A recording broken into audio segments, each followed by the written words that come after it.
I do get comments that, oh, it's a little bit confusing, then it's something that I need to consider and probably go back to the drawing board for certain dishes. But for the most part, nobody has commented that to me, so I think I'm doing all right.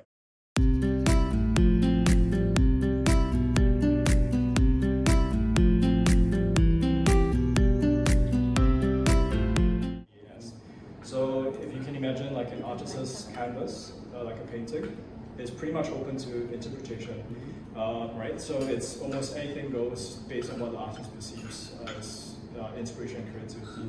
So akin to that, it's very similar to my food style.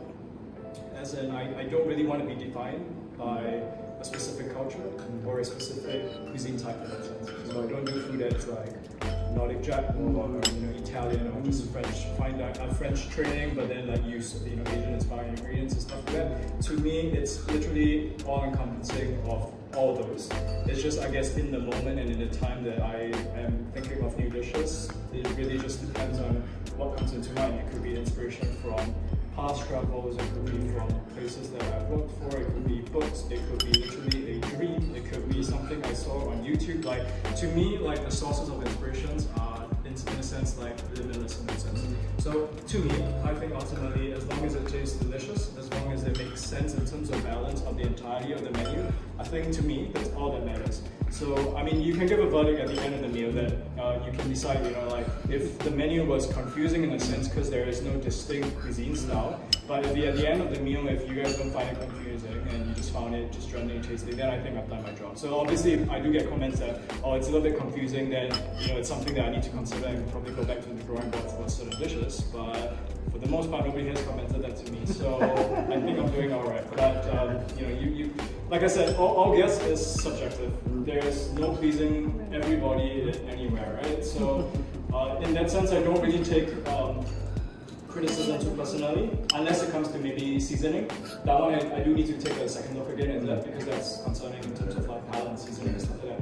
But if it's concerns with like flavor and stuff like that, I'm not too worried much if one person doesn't like it and the other person's like absolutely adore it. Like that literally is just chalking down to like personal preference. I myself also have my own personal preferences as too. Every chef does as well. Like, no critique is also objective in any formal way.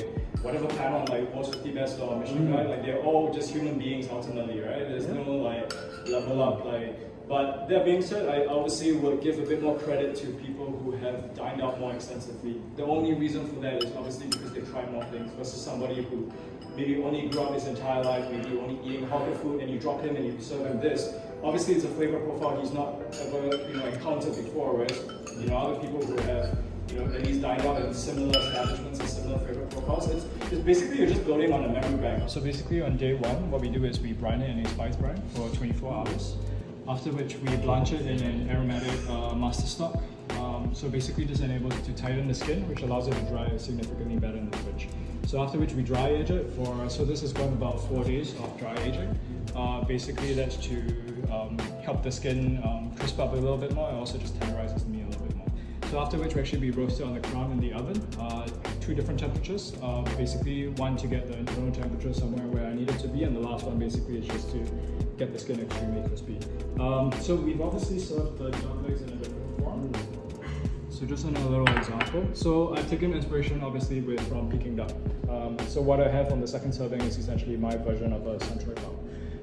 So that's more of like the lettuce wrap that you get for that second serving that you have. So what we've done with the legs, it's also been brined together with the whole duck, but we confit it to a traditional duck confit, so cooked in duck fat, after which we shred the duck.